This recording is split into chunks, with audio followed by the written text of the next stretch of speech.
Students, हम लोग previous topic that is inverse trigonometrical functions वो कंप्लीट किया अभी, और अब हम आज बात करने जा रहे हैं एक नेक्स्ट टॉपिक और बहुत इजी टॉपिक है that is a matrix and determinant.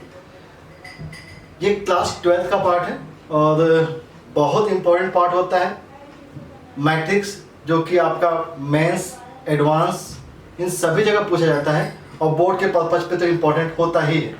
ठीक है, तो हम लोग स्टार्ट करेंगे मैट्रिक्स का बेसिक पहले, ठीक है, देन उसको इम्प्रूव करेंगे हम लोग एज एडवांस लेवल तक लेके जाएंगे उसे। मैट्रिक्स को समझना बहुत इंपॉर्टेंट इसलिए है क्योंकि बहुत आसान सा चैप्टर है ये, ठीक है। और मैट्रिक्स एक्चुअल में एक प्रॉब्लम को सॉल्व करने के लिए एक मेथड प्रोवाइड करता है। मैट्रिक्स खुद सॉल्व नहीं किया जाता, मैट्रिक्स के थ्रू क्वेश्चंस को सॉल्व किया जाता है, ठीक है ना। तो मैट्रिक्स होता क्या एक्चुअल में, ये एक ऑपरेटर होता है जिसकी हेल्प के थ्रू हम लोग क्वेश्चंस को सॉल्व करते हैं। जैसे हम लोग क्लास 10th वगैरह में क्वेश्चन सॉल्व किए थे, जैसे कि सोल्यूशन ऑफ इक्वेशन सॉल्व किया था। तो सोल्यूशन ऑफ इक्वेशन में हम लोग क्या करते थे कि वेरिएबल्स के कोएफिशिएंट्स को बैलेंस करते थे और उसे कैलकुलेट करके कैंसिल आउट करके उस क्वेश्चन को सॉल्व करते थे। मैट्रिक्स में भी हम लोग उस क्वेश्चन को सॉल्व करने का तरीका फाइंड आउट कर लेते हैं। तो मैट्रिक्स मतलब क्या है, मेथड है किसी भी क्वेश्चन को सॉल्व करने के लिए। तो हम लोग मैट्रिक्स के बारे में पहले कुछ बेसिक चीजों के बारे में नॉलेज कर लेते हैं कि मैट्रिक्स को कैसे टैकल करना है, ठीक है। तो होता क्या है मैट्रिक्स, उसके बारे में बात कर लेते हैं। मैट्रिसेस, ठीक है, मैट्रिक्स का पार्ट। तो मैट्रिक्स में होता क्या है, तो पहली चीज तो यह है कि हम इसके डेफिनेशन के बारे में बात कर लें कि मैट्रिक्स है क्या। मैट्रिक्स एक्चुअल में कुछ नंबर्स का एक सेट होता है। It is a set of m into n numbers in which elements are arranged, या नंबर्स एलिमेंट्स या numbers, m into n numbers या एलिमेंट बोल सकते हैं इसे, in which elements are arranged in m rows and n columns, ठीक है। ये एक अरेंजमेंट है, यहां पर ऑलरेडी मेंशन किया गया बेटा, this is the arrangement. Arrange किया गया है एलिमेंट्स को m रोज और n कॉलम्स में। तो कैसे अरेंज करते हैं उसका एक तरीका होता है कि इसका सिंबल जो होता है, सिंबल आप यूज करते हो कैपिटल ब्रैकेट से। सिंबल किसका होता है, कैपिटल ब्रैकेट का होता है। मैट्रिक्स को लिखने का तरीका क्या होता है उसके बारे में बात कर लेते हैं। एंड इसको सिंबल के लिए आप इस टाइप से एक ब्रैकेट यूज करते हो। और हम यहाँ पे टर्म्स के बारे में बात करते हैं। यहाँ पे हमने ए लिखा और यहाँ पे लिखा first row and of first column. 1 first row and first column को रिप्रेजेंट करता है। Similarly first row and second column, first row and third column, ऐसे ही first row and n columns, ठीक है। First row and n columns हो जाता है। नेक्स्ट करते हैं second row first column, second row second column, second row third column, second row nth column. ये जस्ट रिप्रेजेंट करने का तरीका है। ऐसे ही हम नंबर्स को बढ़ाते जाते हैं और यहां लिखते हैं mth row first column, mth row second column और ऐसे ही mth रो और nth कॉलम। बात समझ में आ रही है। तो ये जो टर्म्स हैं, ये जो होते हैं इनको आप रो बोलते हैं, क्या बोलते हैं, रोज। और वर्टिकल लाइंस जो होती हैं इनको आप बोलते हैं कॉलम्स, ठीक है। जो वर्टिकल लाइंस है इन्हें क्या बोलेंगे आप, कॉलम्स बोलेंगे। जो हॉरिजॉन्टल लाइंस होती हैं इन्हें क्या बोलते हैं, रोज बोलते हैं, ठीक है। इसका मतलब ये है कि ये R1 है, फर्स्ट रो है, इसको हम लोग बोलते हैं सेकेंड रो। ऐसे ही ये होगा mth रो, क्लियर, ठीक है। ऐसे ही इसके बारे में बात करते हैं, फर्स्ट कॉलम है, ये सेकेंड कॉलम है और डैश डैश ये जो हो जाएगा वो nth कॉलम हो जाएगा। nth column. तो इस मैट्रिक्स के जो अरेंजमेंट है उसको हम लोग यहाँ पे लिखते हैं ऑर्डर के बारे में, m क्रॉस n लिख दिया। This is defined as the order of matrix. इसे क्या बोलेंगे आप? ऑर्डर ऑफ मैट्रिक्स बोलेंगे। क्लियर? मतलब m रो है इस मैट्रिक्स में और n कॉलम्स हैं। ये बात क्लियर हो रही होगी। तो कॉलम्स को आप C1 वर्टिकल लाइन से दिखाएंगे और हॉरिजॉन्टल लाइन से क्या दिखाएंगे? आप रोज को दिखाएंगे। तो इस टाइप से आप एक मैट्रिक्स का फिगर दिखा सकते हैं। और मैट्रिक्स को लिखने का तरीका ये होता है कि हम किसी भी मैट्रिक्स, मान लीजिए एक मैट्रिक्स A है, इसको लिखने का तरीका होता है in bracket A ith row and jth column और m क्रॉस n। मतलब किसी भी एलिमेंट को अगर आप रिप्रेजेंट कर रहे हैं तो एलिमेंट को रिप्रेजेंट करने का तरीका जो होता है वो होता है aij। aij ये एलिमेंट को रिप्रेजेंट करने का तरीका होता है, ठीक है। और ये m क्रॉस n क्या है? ऑर्डर है। तो इस चीज में कंफ्यूज मत होइएगा कि किसी ब्रैकेट किसी मैट्रिक्स को किससे लिखेंगे? In bracket aij m cross n। तो ये इसका तरीका होता है। I क्या रिप्रेजेंट कर रहा है? I रिप्रेजेंट करता है रोज को। यहां पे I क्या रिप्रेजेंट कर रहा है? I का मतलब है रो और J का मतलब है कॉलम, ठीक है। तो I रो है, J कॉलम है, A जस्ट एलिमेंट को रिप्रेजेंट कर रहा है। तो aij क्या हो गया? कंप्लीट एलिमेंट का बात। और m क्रॉस n क्या है? ऑर्डर है इसकी। तो किसी भी मैट्रिक्स को आप इस टाइप से रिप्रेजेंट करते हैं, ठीक है। बात समझिएगा। m cross n order 1 1 first row first column first row, sorry second row first column second row second column, और ये टोटल क्या हो गया? m cross n। ये ऑर्डर को रिप्रेजेंट कर रहा है। इस चीज को हमेशा ध्यान रखिएगा कि मैट्रिक्स एक सॉल्यूशन प्रोवाइडर है, सॉल्यूशन नहीं होता है इसका, ठीक है। ये हेल्प करता है किसी क्वेश्चन को सॉल्व करने में, ठीक है। ये क्या होता है? एक हेल्प करता है किसी क्वेश्चन को सॉल्व करने में, लेकिन इसको सॉल्व आप नहीं करते। ये खुद सॉल्व नहीं होता है। ये क्या करता है? क्वेश्चन को सॉल्व करने में हेल्प करता है। क्लियर है? तो ये हो गई इसकी ऑर्डर। और एक चीज और ध्यान रखिएगा, यहां पर m और n, m n जो होंगे वो इंटीजर्स होंगे। m n क्या होंगे? वो इंटीजर्स होंगे, वो भी पॉजिटिव इंटीजर्स, क्योंकि रोज और कॉलम्स वो रेशनल नहीं हो सकती। तो इस चीज को भी ध्यान रखिएगा कि ये जो होंगे m और n, इनको हम एक काम करते हैं, होल नंबर्स लिख देते हैं। m and n are whole numbers, ठीक है। तो mn 1 2 3 4 ये सब हो सकते हैं, लेकिन आप सोचें कि m की वैल्यू हाफ हो जाए या n की वैल्यू हाफ हो जाए, तो ऐसा नहीं हो सकता है, क्योंकि नंबर ऑफ कॉलम्स और number of rose integer part होते हैं और ये होल नंबर्स होंगे। तो ये बात आपको समझ में आ गई होगी, ठीक है। अब हम लोग बात करते हैं कि किसी भी क्वेश्चन मतलब मैट्रिक्स को कैसे फॉर्म करना है, ठीक है। एक मैट्रिक्स का फॉर्मेशन हम दिखा देते हैं और उसके बाद, ठीक है, देखते हैं इसको।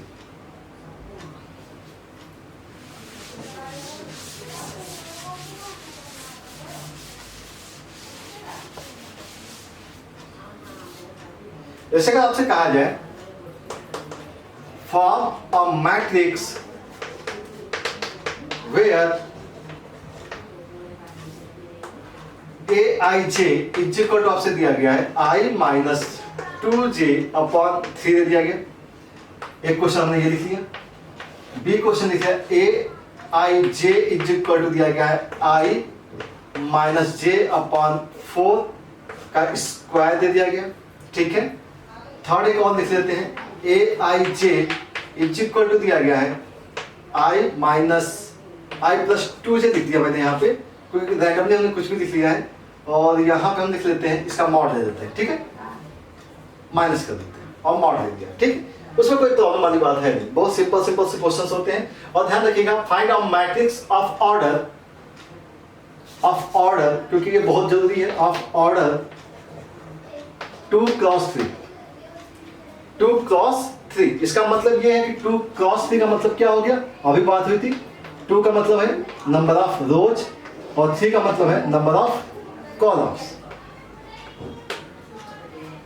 ओके, तो 2x3 की ऑर्डर की मैट्रिक्स हमें फाइंड आउट करनी है, और जहां पे एलिमेंट्स आपको इस टाइप से मिलने चाहिए। और आपको यह भी पता है कि I का मतलब क्या होता है और J का मतलब क्या होता है। I रिप्रेजेंट करता है रोज को और J रिप्रेजेंट करता है कॉलम्स। ठीक है, I का रिप्रेजेंट करता है रोज को, रिप्रेजेंट करता है J रिप्रेजेंट करता है कॉलम्स को रिप्रेजेंट करता है। ठीक है, तो अब चलिए हम लोग एक मैट्रिक्स फॉर्म कर लेते हैं। तो हम लोग एक मैट्रिक्स फॉर्म करते हैं कि मैट्रिक्स क्या हो सकता है। नंबर ऑफ रोज क्या बेटा 2 है और नंबर ऑफ कॉलम्स 3। तो first row first column, first row second column, first row third column, 3 columns होने चाहिए। Second row first column, second row second column, second row third column. Clear, second row third column, ये बात समझ में आ रही है। अब देखिए रोज अब आगे नहीं बढ़ सकते क्योंकि ऑलरेडी इसने क्या कहा है 2 रो होंगी और 3 कॉलम्स होंगे। तो 2 हॉरिजॉन्टल लाइंस, 3 वर्टिकल लाइंस। तो हमें ये फॉर्मेशन चाहिए। तो अगर मान लीजिए हम फर्स्ट क्वेश्चन के बारे में बात करते हैं, तो हमारे पास पहला काम है A11 निकालना, फिर A12 निकालना, फिर A13 निकालना, फिर A21 की वैल्यू, A22 की वैल्यू और A23 की वैल्यू। ये सारी वैल्यूज मुझे चाहिए क्योंकि हमें यहाँ पे सब्स्टिट्यूट करना है। ओके, अब बात करते हैं इस कंडीशन में I की जो वैल्यू है ये 1 है और J की वैल्यू क्या है। I की वैल्यू ये है और ये क्या है J है, ठीक है ना। और इस I और J की वैल्यू को हमें यहाँ सब्स्टिट्यूट करना है। तो यहाँ पे देखिए फर्स्ट क्वेश्चन के लिए 1 माइनस का 2 डिवाइड बाई 3 और जो वैल्यू आएगी वो वैल्यू आनी चाहिए माइनस का 1/3। सिंपल, ठीक है। अब बात करते हैं 1 एंड 2। जब हमने यहाँ पे 1 पुट किया और यहाँ 2 पुट किया, समझिएगा यहाँ पे हमने 1 पुट किया और माइनस का अगर हमने यहाँ 2 पुट किया J की जगह, तो J की वैल्यू 4 डिवाइड बाई 3 वैल्यू आ जाएगी -1। ओके, बहुत सिंपल सा है, जस्ट कैलकुलेशन है, थोड़ा सा ध्यान दीजिएगा। ये I और ये J, तो I की वैल्यू 1 है और J की वैल्यू 3 है, तो 1 माइनस का 6 माइनस 5/3 हो गया। ओके, अब बात करते हैं 2 1 की। तो ये हमने यहाँ 2 पुट किया, यहाँ 1 पुट किया, तो 2 माइनस 2 ये 0 हो जाएगा। ओके, अब बात करते हैं 2 2 की। तो 2 अगर हमने यहाँ पर पुट किया, 2 माइनस का 4 हो जाएगा। 2 माइनस 4 माइनस 2, तो -2/3 आ जाना चाहिए। Okay, then 2 and 3। तो अगर हमने 2 पुट किया, यहाँ 3 पुट किया, तो यहाँ 6 हो गया। तो 2 माइनस का 6 माइनस 4, तो -4/3। ठीक है, तो ये हमारे पास एलिमेंट्स आ गए। अगर ये एलिमेंट्स आ गए हैं तो इसका मतलब ये है कि पहले का जो आंसर आएगा वो पहले का आंसर आना चाहिए। फर्स्ट का आंसर, ए का आंसर जो होगा वो हम पुट कर लेते हैं, माइनस का 1/3 होगा, फिर -1 होगा, देन माइनस का 5/3, फिर 0 आ गया, फिर -2/3 आ गया एंड -4/3 आ गया। ये हो गई 2x3 की मैट्रिक्स। जस्ट क्या करना है, वैल्यूज को सब्स्टिट्यूट करना है और आंसर आपको मिल जाएगा। ठीक है, चलिए एक क्वेश्चन और करते हैं, बी के बारे में बात कर लेते हैं। ठीक है, बी को कैसे फॉर्म किया जाए। I माइनस जे का होल स्क्वायर है, हमें निकालना क्या है, A11 निकालना है, A12, A13, A21, A22 और A23, इसके बारे में बात करनी है। ठीक है, चलिए तो इसके बारे में हम बात कर देते हैं। तो A11 के बारे में बात करते हैं। तो I और J की वैल्यू देखिए सेम अगर हो जाती है तो ये वैल्यू I माइनस J 0 हो जाएगा। ठीक है, 1 2 के बारे में बात करते हैं। तो 1 माइनस का 2 हो गया, -1 का स्क्वायर 1/4 हो जाएगा। ठीक है, 1 3 के बारे में बात करते हैं। तो 1 माइनस का 3, 1 माइनस 3 मतलब -2 का स्क्वायर 4/4 1 हो जाएगा। 2 1 के बारे में बात करते हैं। तो 2 माइनस का 1 हो जाएगा, 1/4 हो जाएगा। ठीक है, 2 2 0 हो जाना चाहिए। और 2 3 के बारे में बात करते हैं। तो 2 माइनस का 3 -1 का स्क्वायर 1/4। ओके, मीन्स जो सेकेंड जो मैट्रिक्स बन रही है वो बन रही है 0, देन 1/4। पोजीशन ध्यान रखिएगा, 1, फिर आया 1/4, फिर आया 0 एंड 1/4। ये आपकी मैट्रिक्स आ गई 2x3 की। क्लियर है, जस्ट वैल्यू को सब्स्टिट्यूट करना है, आंसर आ जाना है। ओके, नेक्स्ट बारे में बात कर लेते हैं, सी सेक्शन के बारे में। भाई सी सेक्शन में भी तो हमें यही निकालना है, A11, A12, A13, A21, A22, then a to 3, ठीक है। चलिए i माइनस 2j है, i माइनस 2j अभी हम लोग बात की थी, i माइनस 2j इस टाइप से था, ये तो था i माइनस 2j और डिवाइड बाई 3 भी लिखा था मैंने। तो ऊपर क्या आ जाए, केवल मॉड है, तो मॉड देख लीजिए इसका, इसका मॉड करिए तो कितना आएगा 1/3 आएगा, इसका मॉड किया तो कितना आएगा 1 आ गया, इसका मॉड 5/3, देन 0, यहाँ पर 2/3 एंड 4/3। तो सारे नेगेटिव वैल्यू कैसी आ गई, पॉजिटिव आ गई, बाकी तो कुछ किया ही नहीं हम लोगों ने, ठीक है। तो सिंपल सी बात समझ में आ रही होगी। जैसे यहाँ पे कंडीशन दी जाएगी उसके अकॉर्डिंग आपको i और j की वैल्यू सब्स्टिट्यूट करनी है, अपने आप क्वेश्चन का सोल्यूशन आपको मिल जाता है। ओके, नेक्स्ट देखा है। चलिए बेटा बात करते हैं हम लोगों नेक्स्ट टॉपिक के बारे में, that is of types of matrices. और बहुत इंपॉर्टेंट पार्ट होता है ये, क्योंकि आपको नॉलेज होनी चाहिए कि मैट्रिक्स कितने टाइप्स की हो सकती हैं। थियोरिटिकल पार्ट है, चीज़ों को एक बार समझेंगे, एक बार देख लेंगे तो सारी चीज़ें समझ में आ जाती हैं। फर्स्ट बात करते हैं हम रो मैट्रिसेस। रो मैट्रिसेस मतलब एक ऐसी मैट्रिक्स जिसके अंदर केवल रो इन्वॉल्व होती है, ठीक है, सिंगल रो होनी चाहिए, बाकी सभी क्या होंगे, कॉलम्स होंगी। जैसे अगर बात की जाए, एक मैट्रिक्स हमने दे दिया A इज इक्वल टू 1 2 3, ठीक है ना, ये मैट्रिक्स 1 2 3, यहाँ पे 3 कॉलम्स हैं, जबकि रो कितनी है, 1 है, मतलब 1 रो एंड 3 कॉलम्स की मैट्रिक्स है। 1 क्रॉस 3 लिख दिया हमने यहाँ पर। अदरवाइज आपने लिखा A is equal to A B लिख दिया आपने, दिस वन 1 क्रॉस 2, ठीक है ना, नंबर ऑफ रो 1 है और कॉलम क्या है 2 है इसकी, तो 1 क्रॉस 2 की मैट्रिक्स बन जाती है। मतलब रो मैट्रिक्स का मतलब क्या है, सिंगल रो की मैट्रिक्स होगी। सिमिलरली बात करते हैं कॉलम मैट्रिक्स की।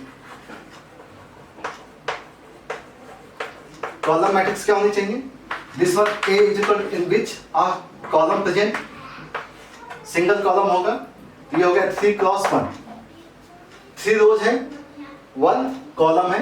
अदरवाइज आप इसको इस तरह लिख सकते हैं A B, अगेन 2 क्रॉस 1, ये क्या हो गया, ये कॉलम मैट्रिक्स हो जाएगी। सिंपल, समझ में आता है। केवल एक सिंगल कॉलम जहां पे प्रेजेंट है वो कॉलम मैट्रिक्स है, जहां सिंगल रो प्रेजेंट है वो रो मैट्रिक्स है। ओके, थर्ड जो कि बहुत इंपॉर्टेंट मैट्रिक्स होती है, दैट इज स्क्वायर मैट्रिक्स,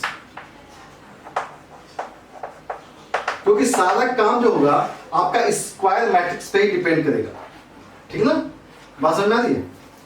सारा काम किस पे डिपेंड करेगा, स्क्वायर मैट्रिक्स पे ही डिपेंड करेगा। तो बहुत इंपॉर्टेंट पार्ट होता है स्क्वायर मैट्रिक्स। तो सीधी सी बात है, स्क्वायर मैट्रिक्स है तो जिसमें रो और कॉलम सेम होने चाहिए।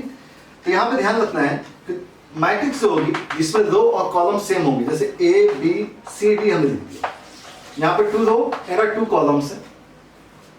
एक मैट्रिक्स हमने B लिख दी 1 2 3 4 5 6 0 2 -1, दिस वन 3 क्रॉस 3 मैट्रिक्स, ये होगी स्क्वायर मैट्रिक्स, ठीक है। और इसी स्क्वायर मैट्रिक्स पे पूरा का पूरा डिटरमिनेंट वगैरह सब कुछ डिपेंड कर जाता है। तो ये बहुत इंपॉर्टेंट पार्ट होता है स्क्वायर मैट्रिक्स। और अब बात करेंगे हम लोग स्क्वायर मैट्रिक्स के ही सभी सब पार्ट्स के बारे में, स्क्वायर मैट्रिक्स के ही सब पार्ट्स के बारे में बात करेंगे, ठीक है ना। चलिए स्क्वायर मैट्रिक्स के बारे में बात हो गई। अब बात करते हैं fourth, that is a diagonal matrix.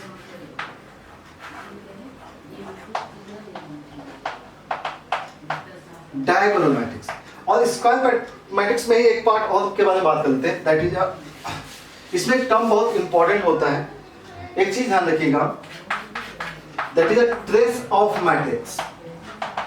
That is a trace of matrix. Trace of matrix का मतलब ये होता है कि जो भी आपको एलिमेंट, समेशन मैंने लिखा है यहाँ पे i is equal to 1 to n तक ले लीजिए, i, इसका मतलब ये है, इसको हम लिखते हैं TR of A, trace of A। इसका मतलब क्या होता है कि जो भी डायगोनल के एलिमेंट्स होते हैं, जितने भी एलिमेंट्स डायगोनल में हैं उन सबका सम अगर आप करते हैं तो वो ट्रेस ऑफ मैट्रिक्स होता है, ठीक है। जैसे अगर हम बात करें कि अगर इसी में अगर A का ट्रेस देखें, ट्रेस ऑफ A देखा जाए तो ट्रेस ऑफ A का मतलब है A प्लस D, ये डायगोनल बोलते हैं इसे, ठीक है, A प्लस D होता है, ऐसे अगर हमने ट्रेस ऑफ बी किया तो यहां देखिए 1 + 5 - 1, 1 + 5 - 1 मतलब 5 आएगा। क्लियर? तो ये ट्रेस ऑफ मैट्रिक्स होता है जो कि हम डायगोनल्स को ऐड करते हैं। तो इस डायगोनल को बोलते हैं प्रिंसिपल डायगोनल। क्या बोलेंगे?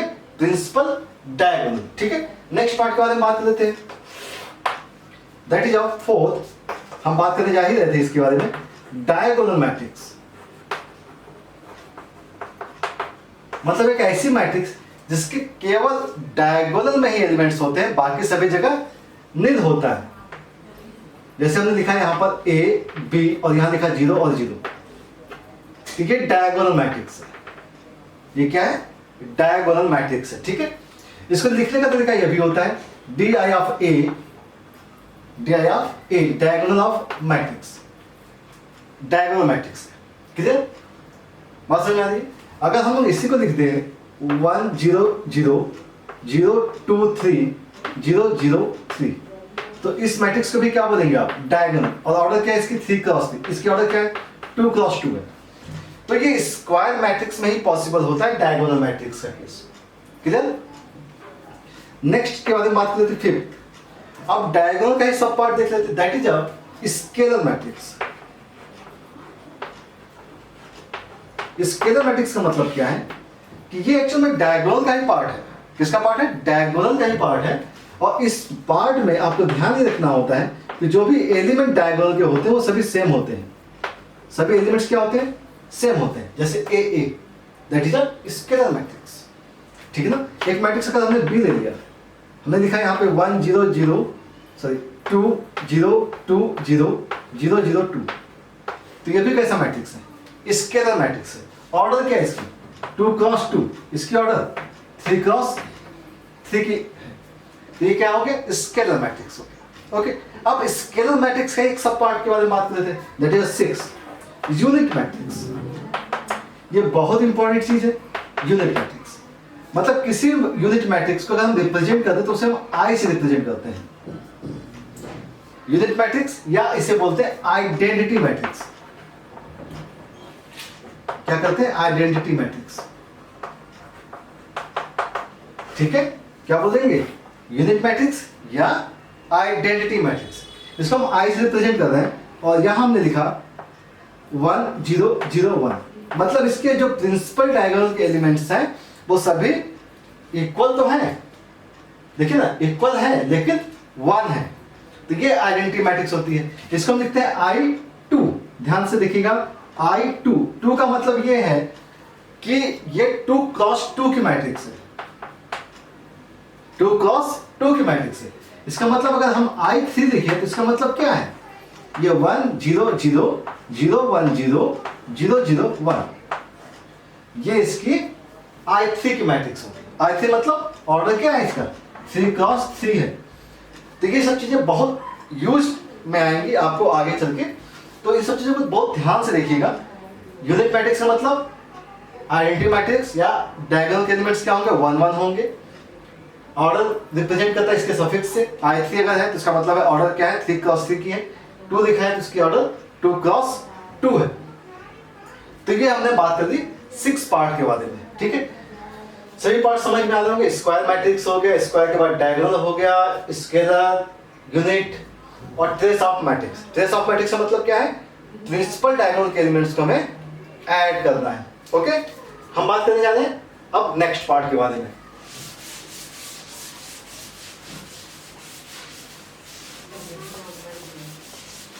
अब नेक्स्ट पार्ट क्या है? 7th, this one defined as a null matrix. अब नल मैट्रिक्स का मतलब ये होता है कि each and every element in a matrix should be 0। किसी भी मैट्रिक्स के एलिमेंट्स अगर सभी 0 हैं तो इसे आप क्या बोलेंगे? नल मैट्रिक्स बोलेंगे। ठीक है, और ध्यान रखिएगा हमेशा बुक्स वगैरह में इसको कैपिटल O से लिखा रहे होते हैं। इसका मतलब 0 नहीं होता है, ये 0 मैट्रिक्स होती है। ठीक है, क्योंकि मैट्रिक्स का ऑपरेशन मैट्रिक्स से साथ ही होता है, इस चीज को हमेशा ध्यान रखिएगा। कहीं पे भी इक्वल टू अगर आपको 0 दिख रहा है तो इसका मतलब वो नल मैट्रिक्स है। क्लियर? वो सब चीजें हम लोग धीरे धीरे सीखेंगे। तो ए मैट्रिक्स जो है जिसकी ऑर्डर क्या है 2 क्रॉस 2 है, तो इसका मतलब जीरो नहीं है, ये जीरो मैट्रिक्स है, नल मैट्रिक्स है, ये जीरो नहीं है, इसका मतलब इसका सोल्यूशन जीरो नहीं होगा। ठीक है, जीरो इसका सोल्यूशन नहीं होगा। और ऑलरेडी मैंने पहले ही स्टार्टिंग में बता दिया था कि मैट्रिक्स का सोल्यूशन नहीं होता, मैट्रिक्स हेल्प करता है किसी भी क्वेश्चन को सॉल्व करने में। तो दिस वन नन मैट्रिक्स, इसको एज इट इज ही लिखते हैं। ठीक है, इसको एज इट इज ही लिखेंगे किसी भी क्वेश्चन को सॉल्व करेंगे तो। ओके, नेक्स्ट वन कम आता है, that is upper triangular matrix.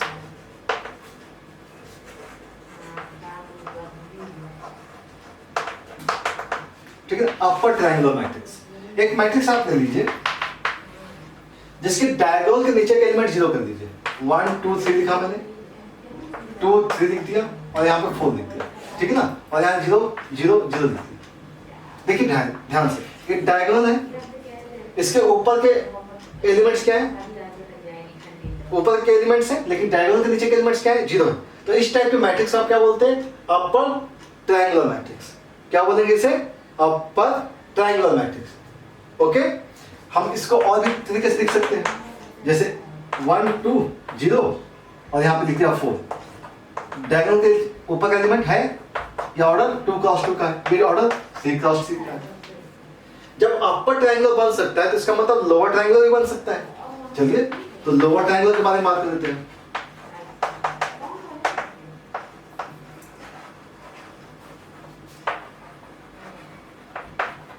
ठीक ना, लोअर ट्रायंगुलर मैट्रिक्स।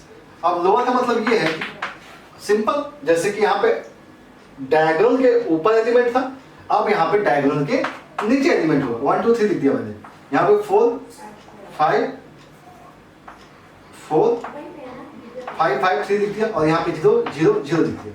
ये डायगोनल जिसके नीचे एलिमेंट तो है लेकिन ऊपर एलिमेंट 0 है। ठीक है, ये क्या हो गया, 3 क्रॉस 3 का हो गया। ऐसे बी लिख लीजिए, ए बी सी और यहाँ पे 0 लिख दिया, 2 क्रॉस 2 की। तो इसे क्या बोलेंगे, लोअर ट्रायंगुलर मैट्रिक्स। तो ये सारी बेसिक मैट्रिक्स के बारे में डिफिनेशंस हैं। ठीक है, बहुत बेसिक से चीजें हैं। ठीक है, अभी हम लोग को क्या सीखना है कि इनके ऊपर डिपेंडेंट कुछ क्वेश्चन सॉल्व करने हैं। ठीक है, और कुछ इसके बारे में और भी बात करनी है, इसके अलजेब्रा ऑफ मैट्रिक्स के बारे में। तो यहां तक के बारे में जो बेसिक था वो हमने आपको बता दिया। आगे टॉपिक वाइज हम चीजों को और भी बढ़ाएंगे, क्योंकि मैट्रिसेस और भी होती हैं, लेकिन अभी यहाँ पे हम स्टॉप कर रहे हैं इसे। हम इसके बारे में बात करेंगे अलजेब्रा ऑफ मैट्रिक्स के लिए। ठीक है, चलिए, तो आप इसे कंप्लीट कर लीजिए। अब हम बात करेंगे किसके बारे में, अलजेब्रा ऑफ मैट्रिक्स के बारे में। तो ये टाइप्स ऑफ मैट्रिसेस थी। ठीक है, कुछ और मैट्रिसेस बाकी हैं जिनको हम लोग आगे चीजों को कंटिन्यू करते रहेंगे और नेक्स्ट मैट्रिक्स के बारे में हम डिस्कस करते रहेंगे। ठीक है, तो हम बात करने जा रहे हैं अब अलजेब्रा ऑफ मैट्रिक्स के बारे में। हाँ, तो बेटा बात करने जा रहे हैं हम लोग अलजेब्रा ऑफ मैट्रिक्स के बारे में, और बहुत बेसिक चीज के बारे में बात करने जा रहे हैं। जो फर्स्ट कंडीशन है, that is equality of matrix. क्या है, इक्वालिटी ऑफ मैट्रिसेस। तो बहुत सिंपल चीज है कि अगर मान लीजिए कोई एक मैट्रिक्स दी गई है ए, जिसको हमने लिखा है AIJ, और यह है m क्रॉस n ऑर्डर की। ऑर्डर क्या है, m क्रॉस n है। और एक बी मैट्रिक्स है जिसको हमने लिखा है BIJ, और जिसकी ऑर्डर m क्रॉस n है। ध्यान रखिएगा, दोनों की ऑर्डर सेम है, ऑर्डर सेम है। तो इक्वालिटी ऑफ मैट्रिक्स एप्लीकेबल तभी होती है if A is equal to B, it is possible if and only if order should be same। मतलब इन दोनों के ऑर्डर A और B order should be same। बहुत ध्यान से इस चीजों को ध्यान रखिएगा। A और B दो मैट्रिक्स हैं और दोनों का इक्वल है, तो इक्वल का मतलब तभी पॉसिबल है जब इन दोनों की ऑर्डर सेम होंगी। और अगर ऑर्डर सेम है तो इसका मतलब ये है कि each and every places element equal to BIJ। सभी एलिमेंट जिस पोजीशन के हैं वो सभी इक्वल होंगे। तो ये होता है इक्वलिटी ऑफ मैट्रिसेस। इसका मतलब ये है कि अगर हम मान लीजिए कुछ एग्जांपल लें कि और एक्स वाई है, जेड पी दे दिया गया इज इक्वल टू 2 3 4 5 दिया गया है। तो दोनों की ऑर्डर देख लीजिए ध्यान से, 2 क्रॉस 2 है, ये भी 2 क्रॉस 2 है, दोनों की ऑर्डर सेम है। तो जो कॉरेस्पॉन्डिंग एलिमेंट्स होंगे, जैसे x की जो पोजीशन है वो x की पोजीशन किसके लिए है, 2 के लिए है। यहाँ पे x की वैल्यू 2 होगी, y की वैल्यू 3 होगी, z की जगह क्या है 4 है और p की जगह 5 है। तो जो कॉरेस्पॉन्डिंग पोजीशन के एलिमेंट्स हैं वो सभी इक्वल होने चाहिए, सेम होने चाहिए, ठीक है। इस केस में ये होता है इक्वालिटी ऑफ मैट्रिसेस, ठीक है। तो कॉरेस्पॉन्डिंग एलिमेंट सभी क्या होंगे, सेम होंगे। चलिए बात करते हैं हम नेक्स्ट कुछ क्वेश्चंस के बारे में, और यहाँ कुछ क्वेश्चंस लिख रखे हैं मैंने। फर्स्ट क्वेश्चन है, if a matrix has 8 elements, matrix has 8 elements, what are the possible orders, orders कितने हो सकते हैं इसके। तो बहुत सिंपल सा केस होता है, आपको ध्यान रखना है कि आपके पास ऑर्डर जो होती है वो m क्रॉस n होती है, जहाँ पे m और n जो होते हैं होल नंबर्स होते हैं। तो 8 के लिए अगर आपके पास पार्ट्स अगर आप देखें तो 8 का मतलब ये हो सकता है कि आप 1 into 8 लिख सकते हैं, ये इसकी ऑर्डर हो सकती है। 2 into 4 लिख सकते हैं, ये ऑर्डर हो सकती है, ठीक है ना। इसके फैक्टर्स कर रहे हैं हम लोग, 3 के साथ हो नहीं सकता है तो 4 into 2 हो सकता है और 8 into 1 हो सकता है, ठीक है। मतलब यहाँ पे first row 1 row and 8 columns हो सकती हैं, 2 row 4 columns, 4 row and 2 columns and 8 row and 1 columns हो सकती है। इस टाइप के मैट्रिसेस फॉर्म हो सकते हैं, ठीक है। अगर मान लीजिए यहाँ पे 8 एलिमेंट्स की जगह पर 5 होता, अगर इन केस 5 एलिमेंट्स होते तो इसके 2 ही फैक्टर हो सकते थे, 1 क्रॉस 5 हो सकता था या तो 5 क्रॉस 1 हो सकता था। तो इस टाइप की मैट्रिक्स कितनी बन जाती, यहाँ पे 2 मैट्रिक्स फॉर्म हो जाती, जबकि 8 में कितनी मैट्रिक्स फॉर्म हो गई, 1 2 3 एंड 4, ठीक। अगर मान लीजिए यहीं पे 12 एलिमेंट्स होते, कितने एलिमेंट्स होते हैं 12, तो अब इसके पार्ट्स देखिए 1 into 12 हो जाता, 2 into 6 हो सकता था, 3 into 4 हो सकता था, 4 into 3 हो सकता था, ठीक है, 6 into 2 हो सकता है एंड 12 into 1 हो सकता है, ठीक है। ये नंबर ऑफ पार्ट्स हो सकते हैं, इतने मैट्रिसेस इसकी फॉर्म हो सकती हैं। अगर आपको नंबर ऑफ एलिमेंट्स दिए गए हैं तो आप कितने मैट्रिक्स फॉर्म कर सकते हो उसके बारे में बात हो रही है। तो बहुत सिंपल चीज है, बस ध्यान रखना है आपको 2 पार्ट में कन्वर्ट करना है, किसी भी नंबर को 2 पार्ट्स में कन्वर्ट करिए और वो दोनों ही नंबर्स कैसे होने चाहिए, वो होल नंबर्स होने चाहिए, ओके। तो इस टाइप से इसके आंसर्स निकल जाते हैं। नेक्स्ट बात करने जा रहे हैं हम लोग, that is a depend on equality of matrices. Next question जो दिया गया, the value of x and y if this matrix is equal to this matrix, this matrix is equal to this matrix. तो matrix equal कब होती है, जब इनके order same होते हैं। तो जब भी इस टाइप का इक्वल का क्वेश्चन आएगा तो हमेशा देखिएगा दोनों के ऑर्डर सेम है। इसके ऑर्डर क्या है 2 क्रॉस 2 है, इसका भी ऑर्डर क्या है 2 क्रॉस 2 है। तो इक्वालिटी में क्या सीखा था, इक्वालिटी में ये सीखा था कि जो कॉरेस्पॉन्डिंग एलिमेंट्स होते हैं, जो पोजीशन के एलिमेंट्स होते हैं वो सभी इक्वल होते हैं। तो जो फर्स्ट केस है ए के बारे में हम बात कर रहे हैं, तो देखिएगा 2x + 1 इस प्लेस पर जो वैल्यू दी गई है दैट इज x + 3 दी गई है, इसी जगह पर x + 3 दी गई है और इसके कॉरेस्पॉन्डिंग अगर वैल्यू आप निकालते हैं तो x को तो 2 मिल जाती है आपको, x क्या मिल जाता है 2 मिल जाता है।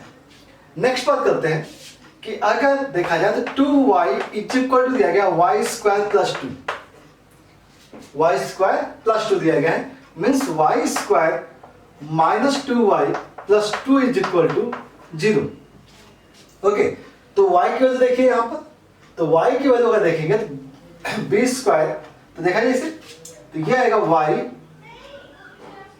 = आएगा 2 ± b², 4 - 4 AC मतलब 8 / 2 हो जाएगा और ये वैल्यू आएगी 2 ± 2 आयोटा / 2 एंड 1 ± आयोटा आएगी, आयोटा आएगी, ध्यान रखिएगा, ठीक है।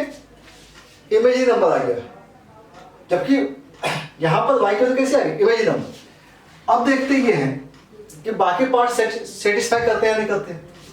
ये 0 है, ठीक है, और इसके बारे में बात करते हैं। Y square minus 5y is equal to minus 6 है। So Y square minus 5y plus 6 is equal to 0। अगर आप यहाँ से सॉल्व करेंगे तो y माइनस 3 आपको दिख रहा होगा और y माइनस 2 दिखेगा, तो y की वैल्यू क्या आ गई, 2 एंड 3। जबकि इक्वेशन क्या होनी चाहिए, x एंड y की सभी वैल्यू सेटिस्फाई होनी चाहिए। इस पोजीशन पे जो वैल्यू आई थी वही इसी पोजीशन पे भी वैल्यू आनी चाहिए थी। जबकि यहां पर y की वैल्यू 1 प्लस आई है, यहां पे y की वैल्यू 2 एंड 3 है। यहां पे y की वैल्यू कैसी, रियल नंबर है, जबकि यहां पे y की वैल्यू कैसी, इमेजिनरी नंबर है, कॉम्प्लेक्स नंबर है ना, और यहां पर रियल नंबर। ये दोनों इक्वल नहीं है, ये दोनों इक्वल नहीं है। इसका मतलब ये है कि this equation doesn't satisfy for value of y, it is not equal for value of y। इस चीज को ध्यान रखिएगा। तो इसका सॉल्यूशन आपको नहीं मिलेगा, इसका सॉल्यूशन आपको नहीं मिल सकता है, ठीक है। तो ध्यान क्या रखना है, ध्यान ये रखना है कि दोनों ही जगह पर वैल्यूज सेम आनी चाहिए थी, ठीक है। चलिए अब इसी का हम नेक्स्ट पार्ट कर लेते हैं। तो नेक्स्ट पार्ट जो दिया गया है वो दिया गया है B section, that is x plus 10। ध्यान देखिएगा, बी के बारे में बात कर रहे हैं। x plus 10 is equal to दिया गया है 3x प्लस 4। तो ध्यान से देखिए, यहां से वैल्यू क्या आएगी, 2x आएगी, इज इक्वल टू आएगा 6। सो x इज इक्वल टू आएगा 3। x कितना आ गया, 3 आ गया, ठीक है। बात करते हैं y square plus 2y is equal to 3, ठीक है। So y square plus 2y minus 3 is equal to 0। Now y minus 3 कर सकते हैं आप इसे, और y प्लस 1 करेंगे, सॉरी y प्लस 3 करना पड़ेगा और इसे माइनस 1 करना पड़ेगा, ठीक है। इसका फैक्टर हो जाएगा। तो y की वैल्यू क्या आ गई, माइनस 3 एंड 1, y की वैल्यू आ गई। अब एक बात और करनी है माइनस 4 वाले केस के लिए। तो y square minus 5y is equal to minus 4 है। So y square minus 5y plus 4 is equal to 0। So y minus 4 and y minus 1 is equal to 0। So we get y is equal to 1 and 4, ठीक है। तो अब यहां पर equation satisfy किसके लिए कर रही है, ये दोनों मैट्रिसेस इक्वल कम है, जबकि y की वैल्यू क्या होनी चाहिए, दोनों की सेम होनी चाहिए, y इज इक्वल टू 1 के लिए। तो इसका आंसर जो आएगा वो x इक्वल टू 3 आएगा और y इज इक्वल टू 1। इन दोनों के लिए ये मैट्रिक्स इक्वल है, बात समझ में आ रही है। लेकिन y is equal to 4 and y is equal to minus 3 के लिए दोनों इक्वेशन, दोनों मैट्रिक्स इक्वल नहीं है। तो इक्वलिटी ऑफ मैट्रिसेस में आपके पास यही पार्ट्स होते हैं। जस्ट क्या करना होता है, दोनों मैट्रिक्स के कॉरेस्पॉन्डिंग एलिमेंट को कंपेयर करना है और क्वेश्चन को सॉल्व करना है, क्लियर। तो बहुत सिंपल से क्वेश्चन है। चलिए बेटा, बात करने जा रहे हैं हम नेक्स्ट पार्ट के बारे में, और पार्ट है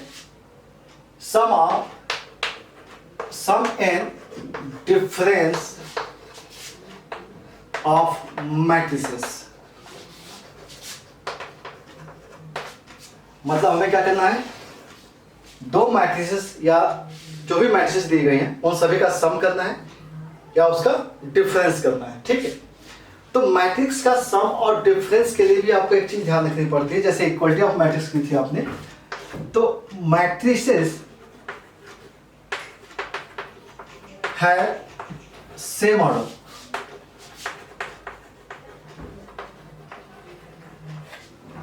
ऑर्डर उनकी क्या होनी चाहिए, सेम होनी चाहिए। जब सेम ऑर्डर होगी तभी मैट्रिक्स का एडिशन होता है और सब्सट्रैक्शन होते हैं, ठीक है। तो हम लोग क्या कर सकते हैं, बहुत सिंपल से एग्जांपल से देते हैं। A is equal to matrix दी गई है Aij, that is a m cross n order, and B is a matrix that is a Bij, और इसकी ऑर्डर भी क्या है, m क्रॉस n है, ठीक है। तो A प्लस B अगर हमने इनको ऐड किया तो एक C मैट्रिक्स फाइंड आउट होती है। ऐड करने पर C मैट्रिक्स फाइंड आउट होती है, और इस C मैट्रिक्स का भी ऑर्डर जो होता है, इसको हम लिखते थे Cij, और इसका भी ऑर्डर क्या आएगा, m क्रॉस n का ऑर्डर आएगा, ठीक है। अब बात करते हैं एडिशन होता कैसे। एडिशन का मतलब क्या है कि जब भी आप मैट्रिक्स को ऐड कर रहे हैं तो कॉरेस्पॉन्डिंग एलिमेंट्स जो आप कंपेयर कर रहे थे इक्वलिटी के केस में, वैसे ही मैट्रिक्स का एडिशन होता है, कॉरेस्पॉन्डिंग एलिमेंट्स ऐड हो जाते हैं। जैसे अगर हम बहुत सिंपल से एक एग्जांपल ले लें कि अगर एक मैट्रिक्स दी 2 3 4 5 प्लस -1 2 0 3, इसे हमें ऐड करना है। तो सिंपल सा है, 2 को आपको ऐड करना होगा -1 के साथ, वैल्यू आ गई 1। 3 को ऐड करना है आपको 2 के साथ, वैल्यू आ गई 5। 4 ऐड होगा 0 के साथ, वैल्यू हो गई 4। 5 ऐड होगा 3 के साथ, तो वैल्यू हो गई 8। और ऑर्डर क्या है बेटा, 2 क्रॉस 2, जो इसकी ऑर्डर थी। ये भी 2 क्रॉस 2 था, ये भी 2 क्रॉस 2 ही था। ये एडिशन का तरीका होता है। जस्ट क्या करना है, कॉरेस्पॉन्डिंग एलिमेंट्स को ऐड कर दीजिए, बहुत सिंपल। अगर यही एग्जांपल हमने लिखा होता 2 3 4 5 और यहाँ हमने लिखा होता -1 2 0 3, तो क्या करना होता है, डिफरेंस निकाल देना होता है। कॉरेस्पॉन्डिंग एलिमेंट के डिफरेंस 2 क्रॉस 2 है, 2 क्रॉस 2 डिफरेंस 2 -1 मतलब वैल्यू क्या आ जाती, 3 आ जाती। 3 - 2 वैल्यू 1 आ जाती। 4 - 0 वैल्यू आती 4। 5 - 3 वैल्यू आती 2। समझ में आ रही। 5 से इस एलिमेंट को इस एलिमेंट से डिफरेंस निकालती है। ओके, 4 का एलिमेंट का डिफरेंस 0 के साथ निकाला, 3 का डिफरेंस 2 के साथ और 2 का -1 के साथ। ठीक है, और ऑर्डर अभी भी क्या आ रही है, 2 क्रॉस 2 की ऑर्डर आ रही है। तो ये मैट्रिक्स का एडिशन होता है और सब्सट्रैक्शन होता है, डिफरेंस निकालना होता है। ठीक है, अब इस चीज को ध्यान रखिएगा कि इसमें कुछ रूल्स होते हैं। जैसे फर्स्ट, अगर मान लीजिए a + b दिया गया है, इसका मतलब b + a भी हो सकता है, b + a भी हो सकता है, क्योंकि अगर हम इसको इसके साथ भी ऐड करें तो कोई फर्क पड़ेगा नहीं। दूसरा केस ये होता है कि अगर a + b और +c किया गया है, इसका मतलब है कि अगर हम a+ और b + c कर दें तो भी कोई फर्क नहीं पड़ना चाहिए। ठीक है, क्योंकि अगर 2 मैट्रिक्स पहले ऐड कर दिए और थर्ड को बाद में ऐड किया है, तो पहले इन दोनों को ऐड कर दिया और थर्ड बाद में। ठीक है, मतलब एडिशन जो होता है वो कम्यूटेटिव लॉ होल्ड करता है। इसको क्या बोलते हैं, कम्यूटेटिव लॉ। ठीक है ना, यहां पे जब ब्रैकेट का डिस्ट्रीब्यूशन होता है तो इसे बोलते हैं आप एसोसिएटिव लॉ। ठीक है, तो इन चीजों को आपको ध्यान रखना है, बहुत छोटी छोटी चीजें हैं कि कम्यूटेटिव लॉ होल्ड होता है, एसोसिएटिव लॉ होल्ड होता है। ठीक है, ये बात समझ में आ गई। ठीक है, अब बात करते हैं हम लोग इसी के ऊपर बेस्ड कुछ क्वेश्चंस के बारे में।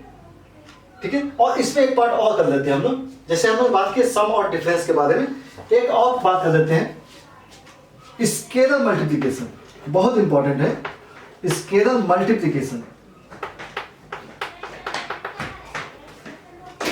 Scalar multiplication.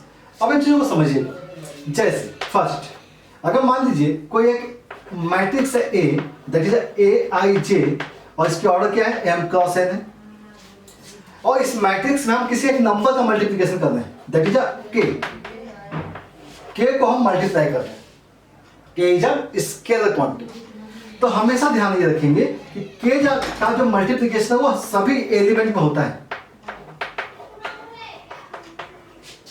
k का मल्टीप्लिकेशन क्या होता है, सभी एलिमेंट्स में होगा। ठीक है, तो इसका मतलब ये है कि जो सभी एलिमेंट्स का जो पार्ट है उससे हम कॉमन भी निकाल सकते हैं।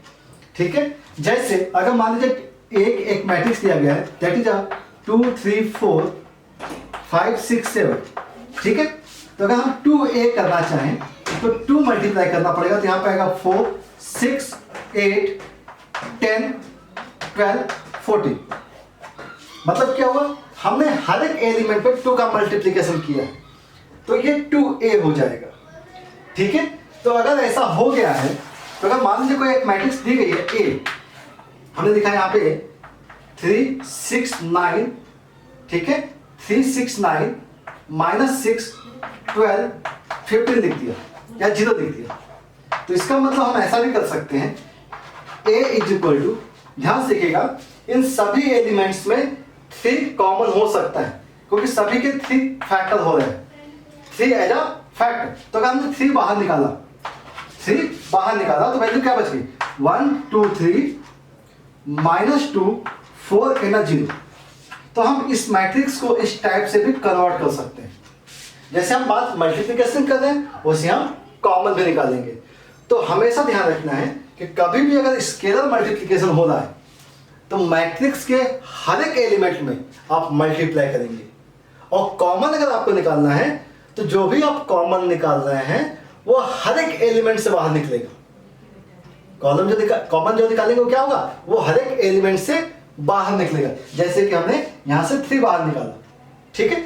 अगर इन केस अगर 3 एज अ फैक्टर नहीं होता, जैसे मान लीजिए अगर 3 एज अ फैक्टर ना होता और हमने यहां पे लिखा होता 4, यहां क्या लिखा होता 4, तो यहां पे क्या आता 4/3 आता, क्योंकि 3 तो कॉमन निकल ही रहा है, 3 कॉमन निकल रहा है, तो 4/3 आप लिखते हैं यहां पर।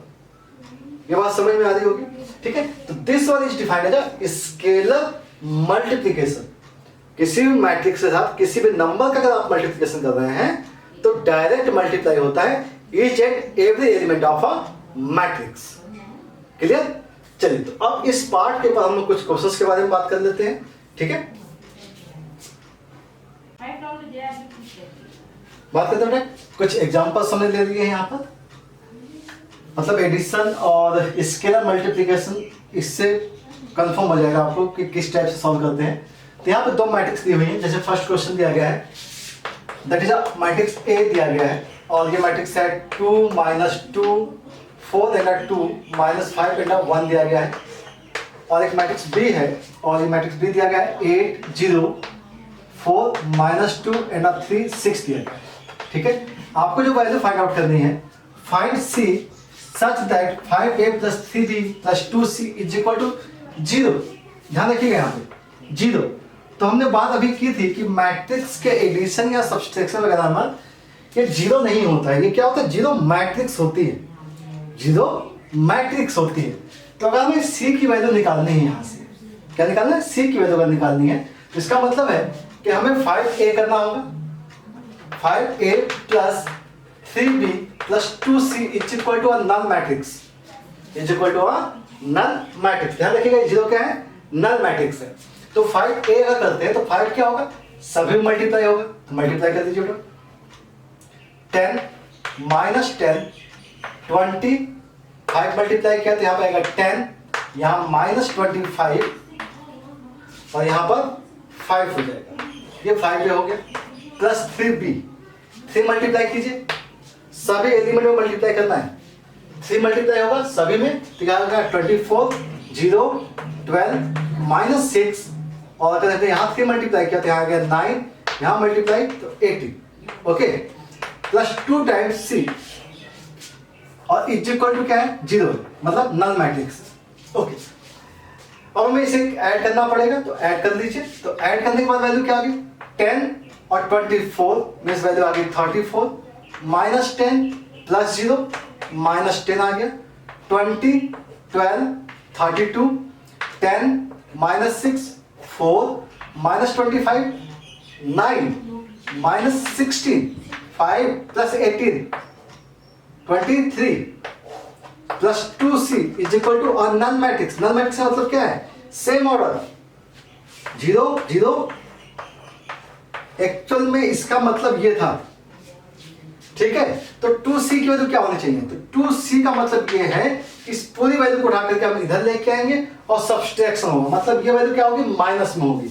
तो हम डायरेक्ट इसको माइनस में कर देते हैं, -34 10 -32 -4 + 16 और -23, ये वैल्यू किसकी है, 2c की वैल्यू है।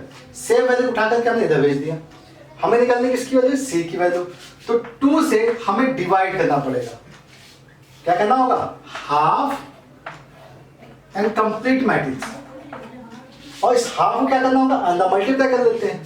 तो अगर हमने हाफ को मल्टीप्लाई किया तो c इज इक्वल, देखिए इसको हाफ कीजिए, -17 5 -16 -2, यहाँ पे देखेंगे तो 8 आएगा और यहाँ आएगा -23/2।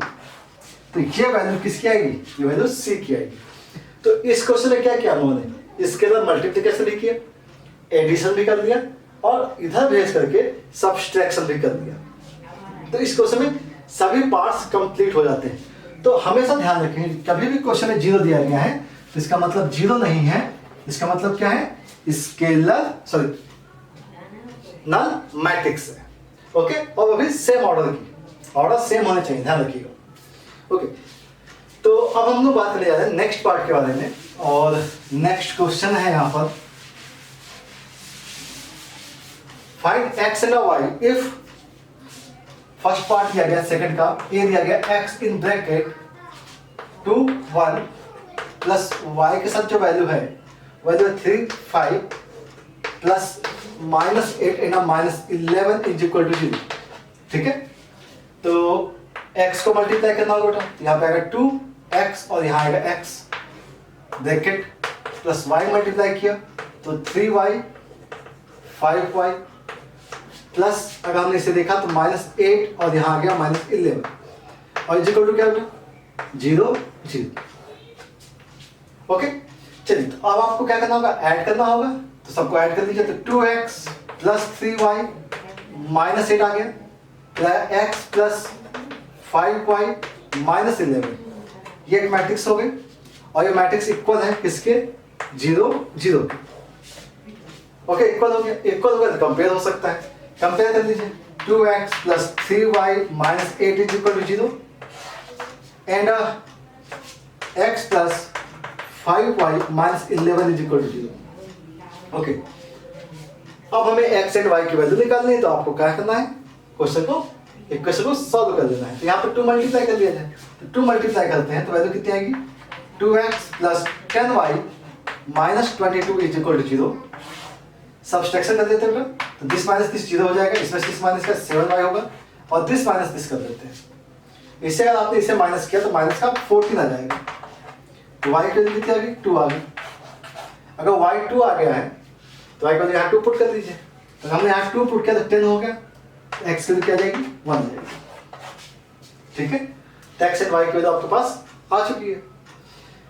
बात समझ में आ रही है, मल्टीप्लाई किया, प्लस कर लिया, कंपेयर किया 0 से, और देन इक्वेशन और सॉल्व कर दिया, सिंपल। नेक्स्ट पार्ट के बारे में बात करें, नेक्स्ट क्वेश्चन देखते हैं।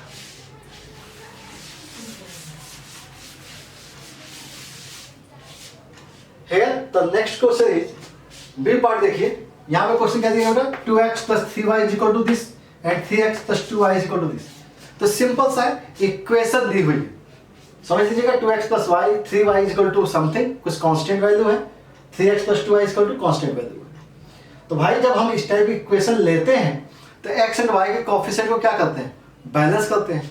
तो सिंपल सा है कि अगर मान लीजिए मेरे पास ये फर्स्ट इक्वेशन है और ये सेकंड इक्वेशन है, तो फर्स्ट इक्वेशन हम क्या करने जा रहे हैं, 3 मल्टीप्लाई करेंगे, first multiply with 3 and second multiply with 2, हमने मल्टीप्लाई कर दिया, तो वैल्यू आ गई है 6x plus 9y is equal, ध्यान से देखिएगा, हमने यहाँ पर 3 मल्टीप्लाई किया, 3 मल्टीप्लाई करेंगे तो वैल्यू क्या आएगी, 6 9 12 एंड 0, ये फर्स्ट इक्वेशन है। और सेकंड में क्या किया, 2 मल्टीप्लाई किया, तो वैल्यू आ गई 6x प्लस का 4y is equal to 2 multiply किया तो -4 4 1 -2, सॉरी यहाँ पे 1 नहीं 2 मल्टीप्लाई हुआ, -4 4 2 एंड -10।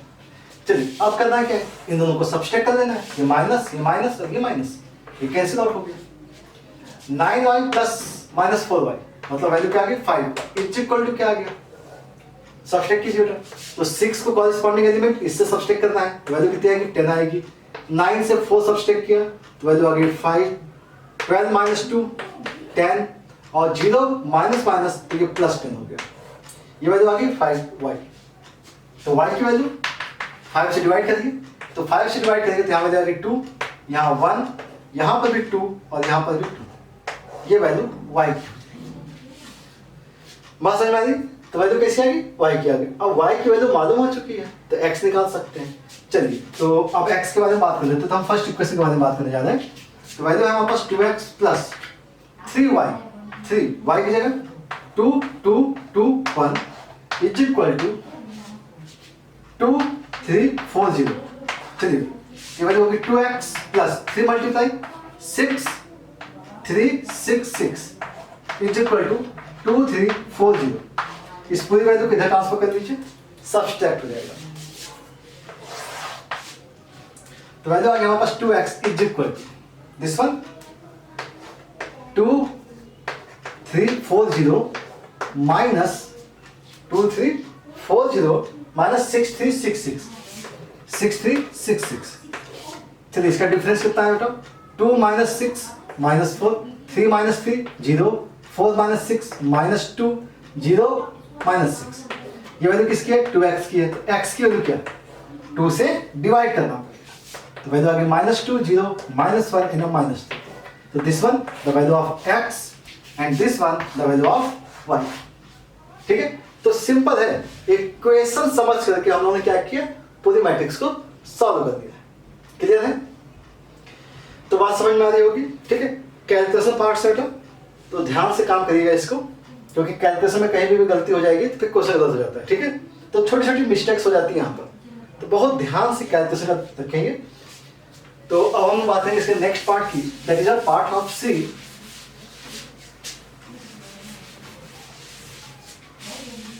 पार्ट सी के बारे में बात करने जा रहे हैं, that is 2 in bracket of x 7 5 y minus 3 plus 3 4 1 2 is equal to 7 14 15 और 40। ठीक है, सिंपल सा बेटा, 2 मल्टीप्लाई करना है, ऐड करना है, कंपेयर करना है, बहुत सिंपल सा। 2 मल्टीप्लाई किया तो ये आ गया 2x plus 10 14 2y minus 6। 2 multiply 3 4 1 2 7 14 15 14। Okay, multiply now add किया तो वैल्यू कितनी आई? 2x plus 3। ध्यान से देखिएगा, 2x प्लस 3 इसकी वैल्यू किसके बराबर? Equal to 7। तो 2x इज इक्वल टू 4, तो x इज इक्वल टू 2 आ गया, x इक्वल टू 2 आ गई। ठीक है, अब देखिएगा यहाँ पे y है तो ये हो गया 2y माइनस 6 प्लस 2 कर दिया, इसके वैल्यू किसके इक्वल? 14 के इक्वल। क्लियर है? तो यहाँ से देखेंगे तो यहाँ पे अगर 2y माइनस 4 है, इधर जाएगा तो प्लस 18 हो गया, सो y इक्वल टू 9। तो x एंड y की वैल्यू आ गई, जिसके कॉरेस्पॉन्डिंग वैल्यू आएगी। अब यहाँ पे देख लीजिए 14 प्लस 1 ये 15 इक्वल है, 10 प्लस 4 14 इक्वल, मतलब x एंड y की वैल्यू क्या आ गई? 2 एंड 9। सिंपल, समझ में आ रहा होगा। ठीक है, नेक्स्ट पार्ट के बारे में बात करें, क्वेश्चन नंबर 3 के बारे में बात कर लेते हैं। तो बहुत सिंपल सा पार्ट है ये, ठीक है, बहुत बेसिक्स में आता है। नेक्स्ट क्वेश्चन कहा गया है 3 में, सिंप्लीफाई करना है आपको।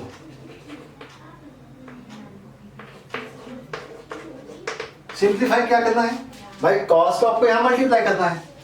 तो अगर आपने यहाँ पे कॉस मल्टीप्लाई किया, ध्यान से देखिएगा, कॉस हम मल्टीप्लाई करते हैं तो कॉस को मल्टीप्लाई किया तो कॉस स्क्वायर थीटा हो गया, cos theta into sine theta हो गया।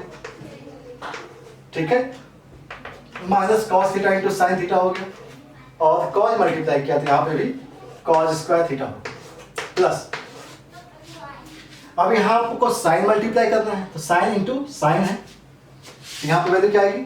साइन स्क्वायर थीटा आ जाएगी, फिर minus sine theta into cos theta हो गया। अगला देखेंगे तो sine theta into cos theta है, और फिर क्या दिया गया है? Sine square theta. ठीक है, ये वैल्यू है। अगर आप इसको ऐड करें तो वैल्यू क्या आएगी? Cos square theta plus sine square theta. ठीक है, यहाँ देखिए कॉस साइन है, यहाँ पे माइनस का साइन और कॉस है, इसका मतलब क्या वैल्यू आएगी? 0 आएगी। यहाँ देखते हैं कॉस साइन है, यहाँ पे साइन कॉस है, यहाँ नेगेटिव है, वैल्यू 0। अगेन यहाँ पे कॉस स्क्वायर है और यहाँ पे साइन स्क्वायर है, तो ऐड करेंगे तो आएगा साइन स्क्वायर थीटा प्लस का कॉस स्क्वायर थीटा। अब sine square theta plus cos square theta 1 0 0 1, मतलब ये एक आइडेंटिटी मैट्रिक्स आ गया, और जिसकी ऑर्डर क्या है? 2 है, तो हमने लिख दिया इसे I2। देख सकते हैं, तो ये वैल्यू आ जाती है इसकी। सिंपल, इसके अंदर मल्टीप्लिकेशन देन एडिशन रिजल्ट आ जाता है। ओके, नेक्स्ट देखते हैं।